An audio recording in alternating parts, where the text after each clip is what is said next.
அனைவருக்கும் வணக்கங்க. 2 மாதத்துக்கு தேவையான மசாலா பொடி அரைக்கிறது உங்களுக்கு ஈஸியாக நான் இப்போ சொல்லித்தரேன். ஒரு 1/4 கப்பு அரிசி எடுத்துக்கோங்க. இப்படி நல்லா வறுத்து கடாயில் கொட்டிக்கோங்க. ஒரு கப்பு துவரம்பருப்பு, இந்த சிறிய கப்பு இது அளவு நீங்கள் துவரம்பருப்பு எதை வச்சு அளக்குறீங்களோ அதே அளவு நீங்கள் எடுத்தால் போதும். 1 கப்பு கடலைப்பருப்பு நல்லா பொன்னரமாக வறுக்கணும். கருவா விட்டிங்கன்னா நல்லா இருக்காது. இது பொன்னரமாக வாசனை வரும்போது நம்ம கொட்டிடணுங்க. இப்போ பார்த்துருக்கீங்களா, கொட்டுறதை பார்க்குறீங்களா? அதேமாரி கொட்டிக்கோங்க. ஒரு 100 கிராம் வெந்தயம் போதுமான அளவு.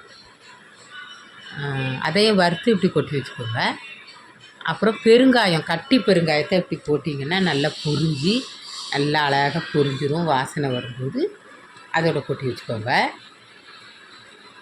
நல்லா அழகாக இருக்கா?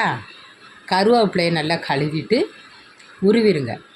உருவி அதையும் சட்டியில் போட்டு நல்லா கருவை விடாமல் நல்லா பொரிகிற அளவுக்கு நல்லா கிளறி நல்லா வறுக்கணும்.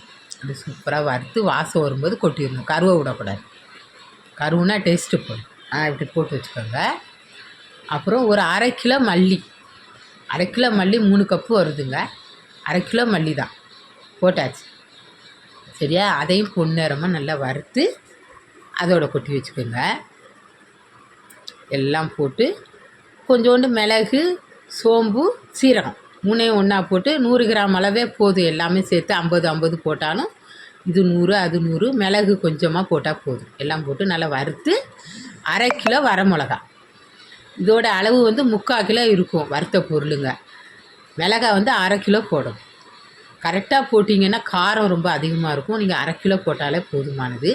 காம்பை கிள்ள விருப்பம் இருந்தால் கிள்ளிக்கலாம், இல்லைனாலும் பரவாயில்ல, இப்படியே போட்டுக்கலாம்.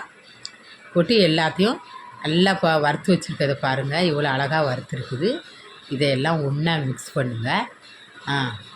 பெருங்காயம் எல்லாம் சேர்த்து நல்லா மிக்ஸ் பண்ணி எல்லாத்தையும் பாருங்கள், மல்லிகை பாருங்கள் இவ்வளோ அழகாக வறுத்துருக்குது. பார்த்து நல்லா மிக்ஸ் பண்ணி எல்லாத்தையும் ஒன்றா பரட்டி வரமிளகாயோட நீங்கள் கொட்டிட வேண்டியது தான். இதோட அளவு 3/4 கிலோ இருக்கும். 3/4 கிலோ வறுத்த பொருளெலாம் 3/4 கிலோ.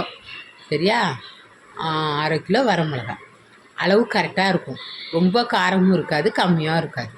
இந்த பொடியை நம்ம சாம்பாருக்கும் போட்டுக்கலாம், மீன் குழம்புக்கும் போட்டுக்கலாம், புளிக்குழம்புக்கும் போட்டுக்கலாம், அவியலுக்கு கூட போட்டுக்கலாம். அவ்வளோ வாசனையை கொடுக்குங்க, அவ்வளோ ருசியாக இருக்கும். நீங்கள் அடுப்பில் வைக்கும்போதே வாசனை உங்களுக்கு மூக்க தொலைக்கும். யார் சமைக்கிறதுன்னு சொல்லி வீட்டில் உள்ளவங்களே பார்ப்பாங்க.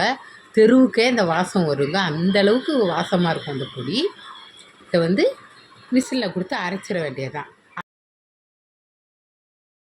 எப்படி அழகாக வந்துருச்சிங்களா? இதில் நான் மஞ்சத்தூள் போடலை. மஞ்சத்தூளை நீங்கள் தனியாக பொடி பண்ணி வச்சுக்கிட்டு இதோட சேர்த்துக்க வேண்டியது தான். நன்றி, வணக்கம்.